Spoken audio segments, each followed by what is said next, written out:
This time on Engine Masters presented by AMSOIL, we're gonna see if we can outrun Dodge SRT at their own game.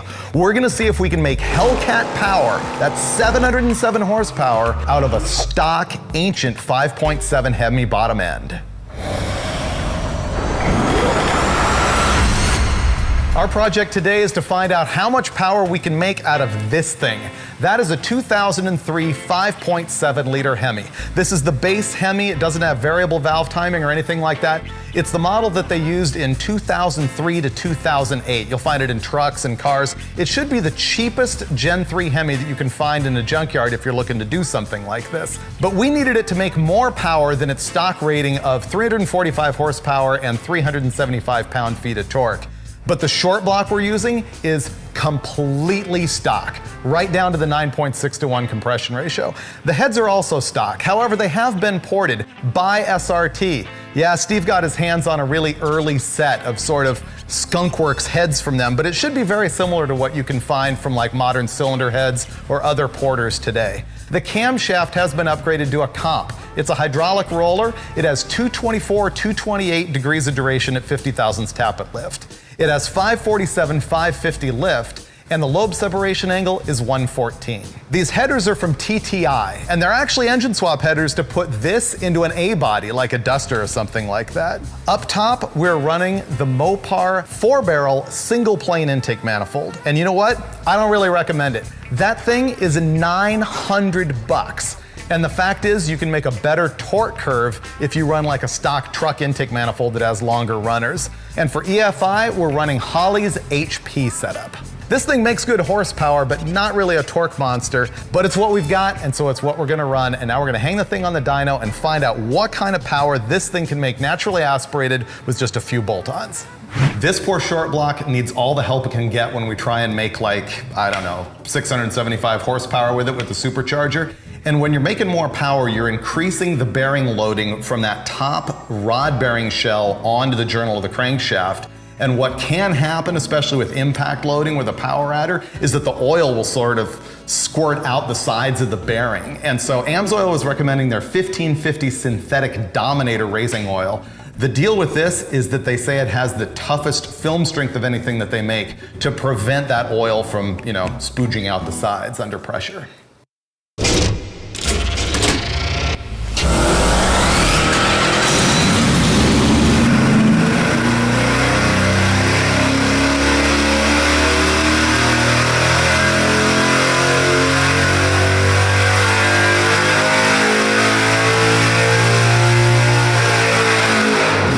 Just shy of 480, but that's probably as lean as we want to go. 13.3 up at the top, 400 pound-feet and 477 horsepower. And the horsepower looks like it's peaking at 6,700, which is really high for a 224 at 50 cam. Yeah, these cylinder heads have pretty good airflow, and that cheats the cam, so it moves everything up. I mean, 477 is not bad. What do you think? Boost is what I think. Is it about time? It needs boost.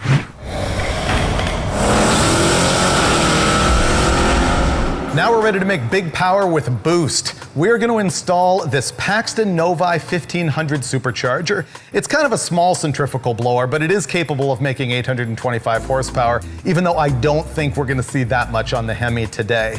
But we are going to hang this thing on the motor using some pieces that are sort of cobbled together from a kit that would be for a Dodge Ram truck or a Chrysler 300 car or something like that. And we're going to use the intercooler from that kit as well. Now, an intercooler is needed because anytime you have a supercharger and you're making boost, whether it's a turbo or a centrifugal or even a roots blower, you're compressing air. That's what the boost measurement really is a measurement of compressed air. When you compress air, you make heat. And when you make heat in the inlet charge, you stand to actually lose power at the engine. So we want to cool it down with this air-to-water intercooler. This thing is pretty dinky. It just uses some water circulated through the coolant system, but it's better than nothing. This is also from the kit that came off that car. And we're blowing directly through a carburetor-style hat, which is going to go on the EFI throttle body on our motor. The bottom end is completely stock. The crank, the rods, the pistons, and all that stuff. It's not really heavy duty enough to run high boost supercharged stuff reliably. You'd probably want to put a better piston in it to avoid blowing it up. I guess it's fun while it lasts, and we won't have any problem on the dyno. We're checking for horsepower. This thing can be upgraded for durability later. One of the advantages of the Hemi is fantastic airflow, kind of made even better with the CNC port work on this particular set of heads. That about wraps it up. I mean, there's not much more to it. We're putting the supercharger on. Hopefully that's gonna pump up the power. I don't know if we'll reach 707 horsepower to match the Hellcat, but if everything works right, it ought to be pretty close. How much boost is it gonna make? I think it makes like 12 or 13 pounds. Really? This is the big blower.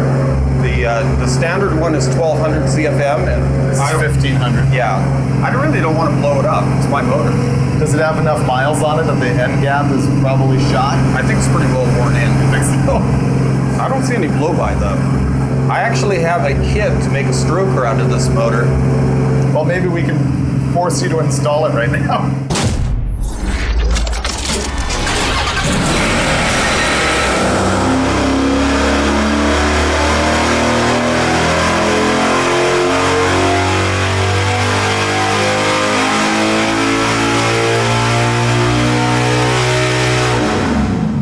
I didn't even look. What kind of power is it making? It's not better than 650, maybe Really? 660, yeah. What do you know? We proved that boost makes power.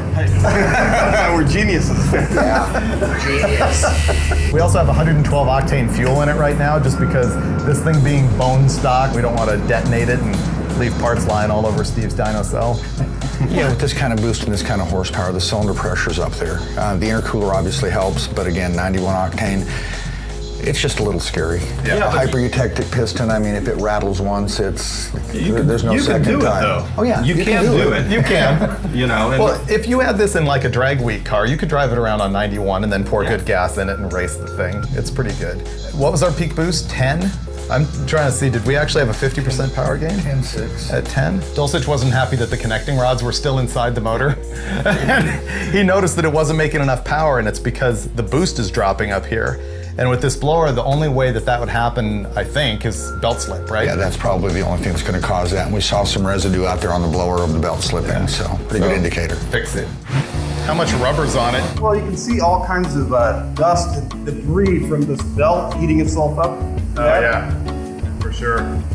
So what we're gonna do is try to put a little sticky stuff on the belt, and hopefully that'll grip the pulley a little bit better and let it spin up all the way to 7 grand. What do you think? You want 700 horsepower, I want don't it. you? Yeah, let's see what Not it'll gonna do. Huh? Not happening. Not going there? No.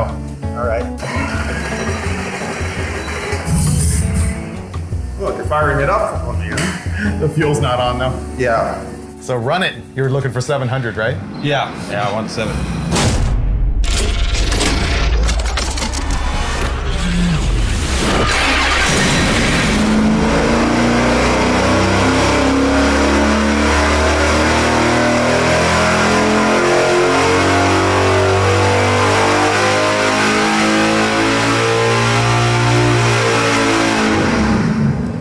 Nosed over right at the top. I saw it climb. I almost saw 11 I and then wanted to, but it just couldn't get there. you couldn't know? do it. Yeah. No. What do you do about that? You put a cog belt on it? And then you don't have any problems anymore, right? Yeah, pretty much. I think your goop didn't work. Well, that's all I had to work with. Oh, look at that. Oh, Dolchek. I thought you were the engine master. I needed the VHT. The wrong goop. Yeah, that was the WD-40. What else you got?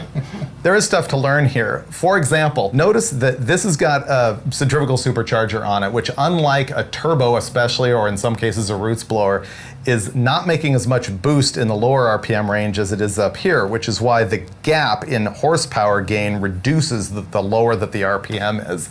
But you don't really care, because in the end you're making a zillion more horsepower than you are naturally aspirated. Yeah, in this particular application, being a hyper-eutectic piston and kind of a weaker rod, that may be better to have a little less definitely. power and a little less Yeah. boost, way down a little bit low peak torque with no Yeah. engine speed. Well, that's another thing a lot of people don't realize is that, like, making big cylinder pressure at low RPM punishes the motor more than making it at high RPM. And that's all about time. You're spending more time at top dead center at lower RPM than you are at higher RPM. Yeah, that's how you break stuff, right? Oh, we know how to do that. Let's go turn the boost up. Let's do it. No, we're good. I like it.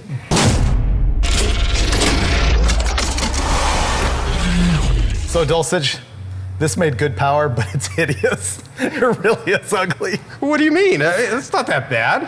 Come on, you can dress it up, valve covers, and, you know, spiff up the paint. I don't know. I remember LS motors, when those came out, they were really ugly, and now the aftermarket sort of embraced them. Has that happened with the Chrysler Hemi? Well, I think they're still working on it. I guess so. Yeah. But it actually made pretty good power, considering bone stock short block. It's got a cam, ported heads, a questionable intake manifold, and it not made much else. 477 and 400 pound-feet. Not bad. Well, I think it's pretty good. And the boost, pretty easy setup to do. Not like a full-on turbocharger or anything, but 660 horsepower, nothing to sneeze at. Yeah, that'll move a car down the road. What I really want to find out is naturally aspirated trim. Same exact mods on a 5.7 LS motor. Who wins? Hemi. You're just saying that because you're a Mopar guy. No.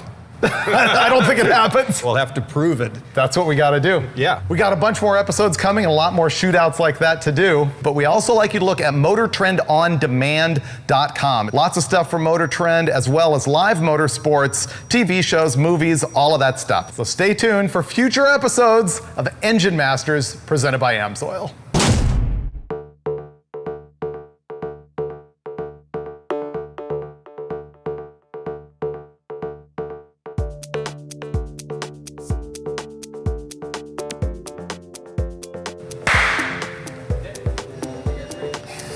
You know what the problem is, Dulcich? What's that? That noise in the background.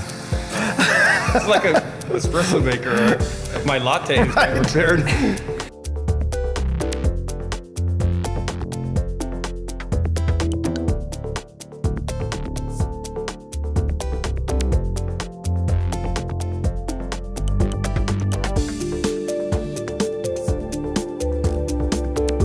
So yeah, that's a repeatable 660 horsepower, 5.7 liter Hemi.